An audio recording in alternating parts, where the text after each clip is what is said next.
Salut, salut, c'est Christophe, j'espère que tu vas bien. Écoute, on va analyser la course quintée qui a lieu donc à Cabourg, là le 6 juillet, le vendredi, pardon.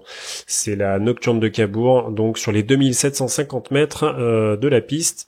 C'est pour les 6 ans qui n'ont pas gagné donc 220 000 euros avec un deuxième échelon à partir de 101 000 euros. Donc voilà, donc ils font 2750 mètres et donc deuxième échelon du 10 au 15 puisqu'il y a 15 partants. Ils vont faire 25 mètres de plus. Donc on va regarder un petit peu ça. Écoute, tu vas voir que pour moi il y a vraiment une très grosse base. C'est Copernic de Play. Je te l'apprends tout. Enfin, à mon avis, je te l'apprends pas parce que je pense que si tu m'écoutes, c'est que tu dois voir un petit peu dans d'autres pronostics et tout ça. Donc voilà, je pense que c'est vraiment la grosse base. Hein, vu sa musique, vu les performances du cheval, c'est assez impressionnant. Donc voilà, à mon avis, ça va être compliqué. Mais ça va être compliqué de le battre ce cheval, mais attention, à Cabourg c'est très difficile de rendre la distance, donc va falloir quand même qu'il sorte le grand jeu, surtout qu'il a sorti le grand jeu il y a vraiment enfin sur les toutes les dernières courses qu'il fait, de toute façon le cheval est toujours placé quasiment, donc voilà, ça va être compliqué, hein. Alors donc numéro 1, Cherry Quick, écoute, moi je garde, ça me plaît, je trouve que c'est un bon outsider. C'est du premier échelon, c'est des ferrés des postérieurs, on fait appel à Sébastien Ernaud, qui est quand même pas né de la dernière pluie au niveau driver, et en plus ses dernières courses, je trouve, sont assez plaisantes. Tu vois, elle a été drivée par JMB, donc c'était quand? C'était le 19 juin, on était en DP, elle a tourné sur le pied de 15, sur les 2800 mètres. Elle a fini troisième. Là, juste encore avant, le 27 mai à Reims, corde à droite, hein, toujours. Hein. Elle a couru, donc elle a fini deuxième. Elle a couru sur le pied de 13,9. Là, donc deuxième sur le pied de 15,9 sur les 2800 mètres à Chartres le 9 mai. Enfin, tu vois, voilà. Bon, je trouve que c'est vraiment des performances qui montre que la jument, si tu veux, est dans de bonnes dispositions.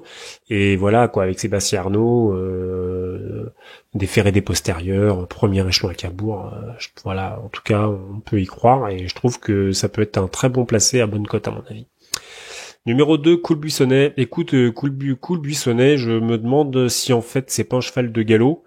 Un cheval de plat, tu vois, il devrait plutôt le mettre à Longchamp plutôt qu'à Cabourg, parce que sans déconner, quand tu vois la musique, voilà, quoi, tu pleures, quoi. Enfin, je vais dire, les propriétaires, j'ai pas ce qui, enfin bref, quoi. Enfin, franchement, c'est lamentable. Hein. Il arrive pas à se cadencer ce cheval, manifestement. Il y a tout le monde qui l'a pris. Hein. Je pense qu'à mon avis, il y a peut-être même enfin bon, j'allais dire une connerie, mais on s'en fout. Bon, bref, en tout cas, voilà, non, faut écarter, tu vois, mais bon, vraiment écarter, hein, pour le coup. Hein. Ensuite, numéro 3, Couette Kidan, écoute, moi ça me plaît aussi, je trouve que c'est vraiment plaisant. Ces deux dernières courses sont vraiment bien, d'autant qu'il était déféré dans l'intérieur, et là il sera déféré des 4, donc c'est l'entraîneur qui va le driver. Et je trouve que c'est plaisant. Donc en plus, bon, c'est vrai que corde à droite, il a pas montré grand chose, si tu veux, mais attention, il peut, il peut surprendre. Donc faut faire attention à ce genre de cheval qu'on voit pas forcément arriver, parce qu'à mon avis, il va être complètement délaissé, je pense, et peut-être peut-être pour des bonnes raisons d'ailleurs. C'est même voilà, hein, faut surtout pas se dire que voilà, mais tu vois, par exemple aujourd'hui là, Azan d'Azif, non mais vas-y s'il te plaît, quoi, le cheval il est arrivé à 132 contre 1, il est arrivé troisième, quoi. Enfin bref, non mais enfin tu vois, voilà, donc faut se méfier des chevaux comme ça, tu vois, un peu genre qu'on n'attend jamais, et en fait qui arrivent. Alors ils arrivent pas si souvent que ça, faut faire attention à ça, hein. À l'effet d'optique entre guillemets, tu vois, genre ah ouais, il y a toujours des gros tocards qui arrivent. Non, c'est pas vrai, il y a pas toujours des gros tocards. Il y en a de temps en temps, mais voilà, c'est pas non plus eux qui arrivent le plus. Allez, ensuite, numéro 4, Charmeuse Magic. Écoute, Charmeuse Magic, ouais, je trouve que c'est plaisant ce qu'elle a fait, là, ces deux dernières courses, aussi pareil. Maintenant, elle était ferrée. Donc là, elle est encore ferrée.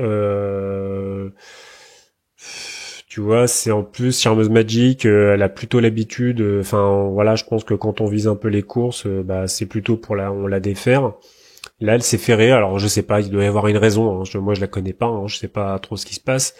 Mais en tout cas, bon, c'est pas mal. Bon, enfin bon, j'en fais pas du tout une base, ni une bonne chance, on va dire. Numéro 5, chaud devant. Chaud devant, écoute, moi j'écarte, même s'il y a Gabi Gelormini, moi ça m'intéresse pas trop, je vois pas, voilà, les dernières courses me plaisent pas, et je trouve, voilà, ça manque, il manque de quelque chose, là c'est ferré en plus, donc je laisse tomber. Numéro 6, Kodziki Durib. Kodziki Durib, je trouve que c'est pas mal hein, ce qu'il a fait. Donc voilà, je pense que ça peut être un bon outsider au premier échelon comme ça, donc ça peut être pas mal.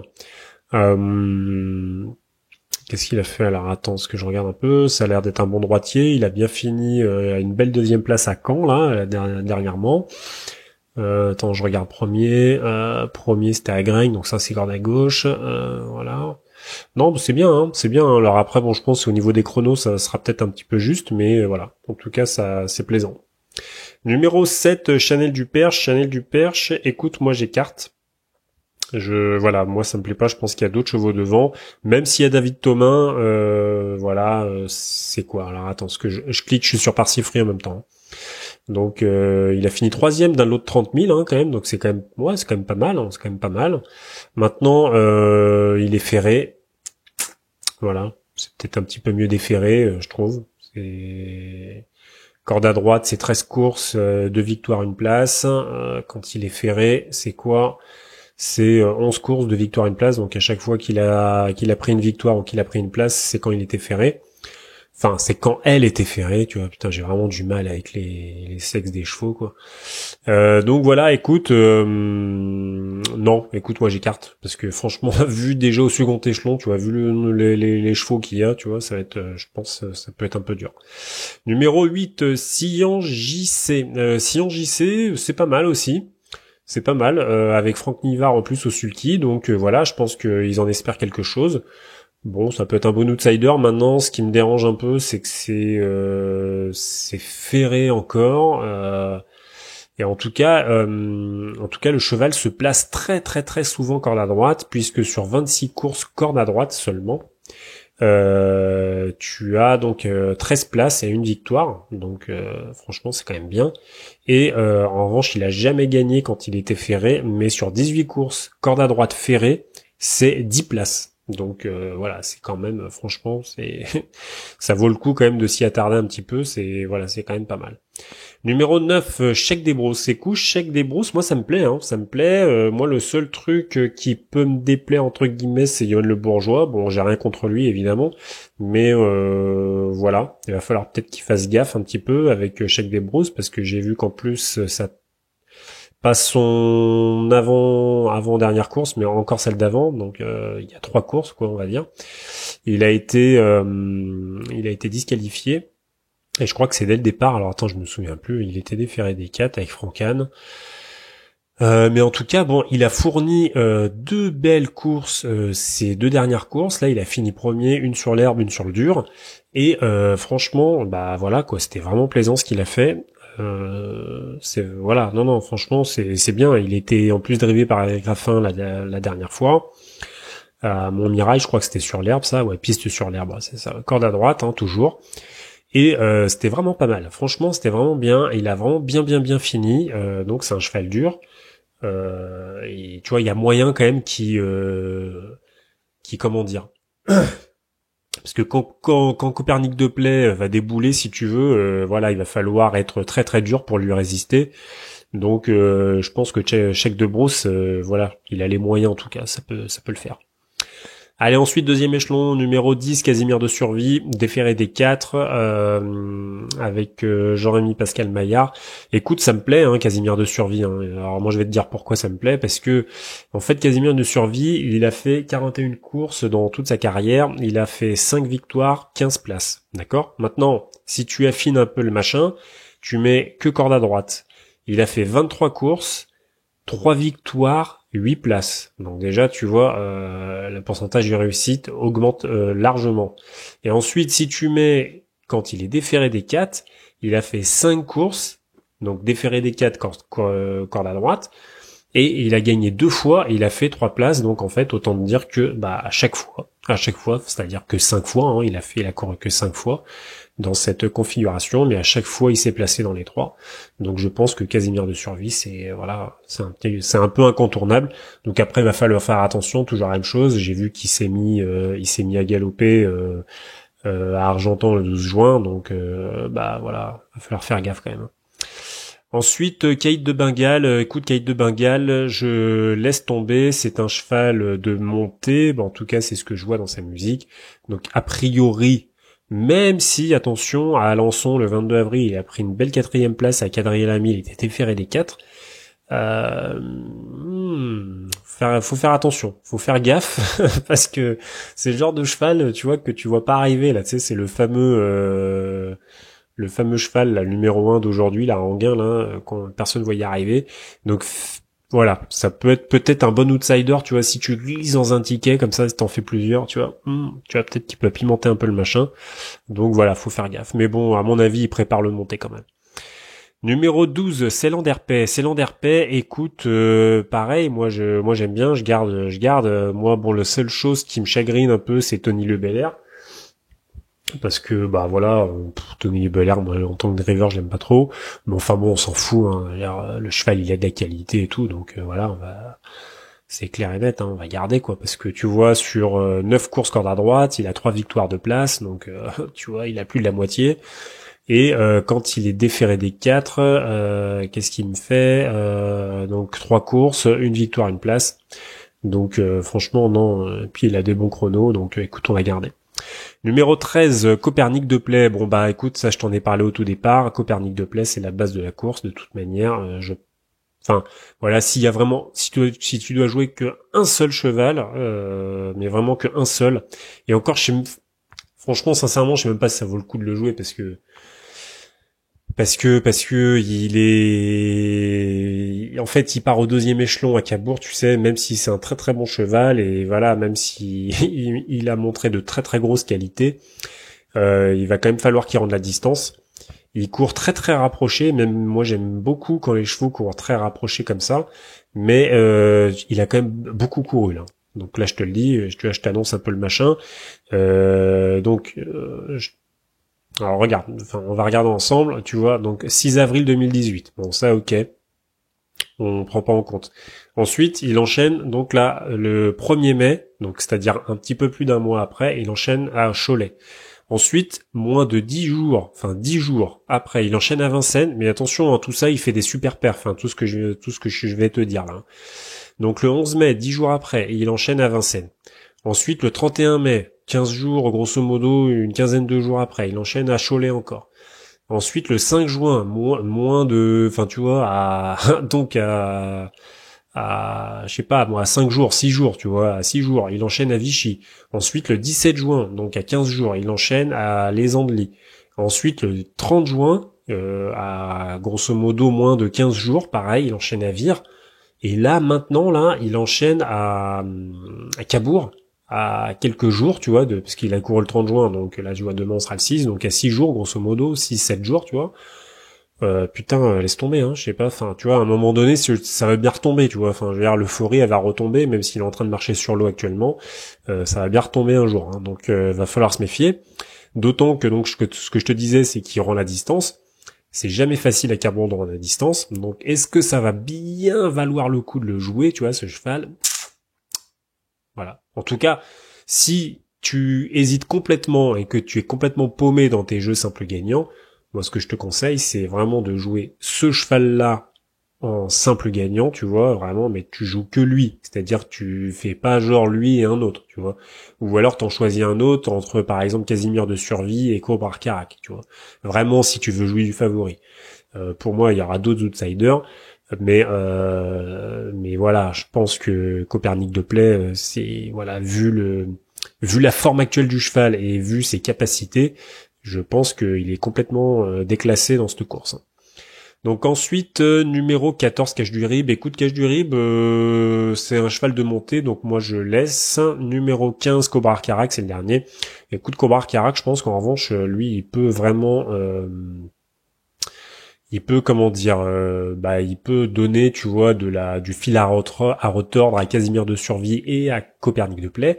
Donc ça peut être intéressant. Donc avec Anthony Barrier, voilà, Anthony Barrier, il a déjà drivé en plus, donc ça c'est bien. Sur 12 courses avec Anthony Barrier, il a fait quoi? 5 victoires, 5 places. Donc tu vois, 10 sur 12. Donc bon, autant te dire que voilà, hein, franchement, c'est top, hein. Donc et en étant ferré, c'est encore mieux. Il a fait donc 11 courses, puisque là il va être ferré aujourd'hui, sur la course de Cabourg. Donc 11 courses, 5 victoires, 5 places. Donc voilà, toujours la même chose, quoi. Il est quasiment tout le temps dedans en fait. Donc voilà, donc Omar Karak, compliqué de se passer de lui. J'ai même envie de te dire un truc, c'est que je pense que c'est plus intéressant de le jouer lui en gagnant que Copernic de Play. Voilà. Donc après, t'en fais ce que tu veux de cette info, mais et attention, Cobra Karak, il vient de courir dans un prix à Vincennes le 24 juin. Je crois, c'était une course de groupe. Hein. Il a fini 4e quand même. Donc voilà, faut pas l'écarter comme ça. Donc à mon avis, bon, je pense que la gagne va se jouer au second échelon, mais écoute, après ça sera à toi de voir. Maintenant, si vraiment tu t'intéresses aux outsiders, ce que je comprends, parce que vraiment quand tu joues gagnant, bah c'est quand même pas mal, c'est pas mal de s'intéresser aux outsiders, même si tu patientes un petit peu plus, mais en général ils sont rentables. Je trouve que Cherry Quick est vraiment bien, et Sheik des Bros aussi. Sheik des Bros c'est pas mal. Sheik des Bros, Cherry Quick c'est vraiment bien. Donc voilà, écoute, à toi de voir. Ou tu joues que un seul cheval vraiment favori, ou tu peux en jouer deux vraiment très spéculatifs.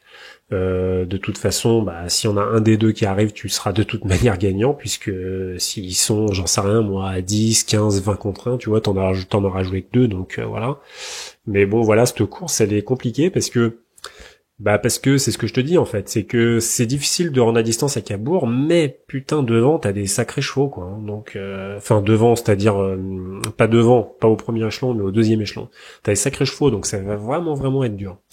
Donc voilà, donc écoute, bah je te laisse te débrouiller avec tout ça, et puis je te dis à plus. Merci d'avoir écouté ce podcast. Si tu veux progresser maintenant en ayant des vraies stratégies, des vrais systèmes de jeu pour pouvoir augmenter ton capital de ton compte PMU, que ce soit au jeu simple, au tiercé ou au couplet, moi ce que je te propose, ce sont vraiment de vrais ateliers vidéo. C'est mon support principal. Donc je fais des ateliers vidéo dans lesquels je te propose mes stratégies en fait pour pouvoir gagner au jeu simple, donc au tiercé et au couplet. Donc j'ai mis tout ça dans la description du podcast. Et en plus de ça, je propose un abonnement qui n'est pas visible, mais si tu es vraiment intéressé, tu peux tout à fait me contacter par mail. Mais surtout, n'hésite pas à me demander, dans lequel je propose mes jeux quotidiens en fait, selon certaines stratégies. Et évidemment, tu as le droit à un gros accompagnement, c'est-à-dire que de toute façon tu prennes un atelier, deux ateliers, l'abonnement, peu importe. Moi, je réponds vraiment très très vite. Je suis bien présent, donc pour toi, il n'y a pas de souci. Je vais vraiment t'aider à progresser dans tes jeux, à te sortir en fait. Peut-être que tu es dans le brouillard actuellement, que tu sais pas sur quel chevaux miser, sur quelle discipline, comment gagner et tout. Moi, je t'explique tout ça très bien. Et donc, il faut surtout pas hésiter en fait à cliquer sur ces ateliers. Je te présente un peu tout ça, tu lis la présentation. Et puis voilà, n'hésite pas à me contacter. Je te dis à bientôt, bye.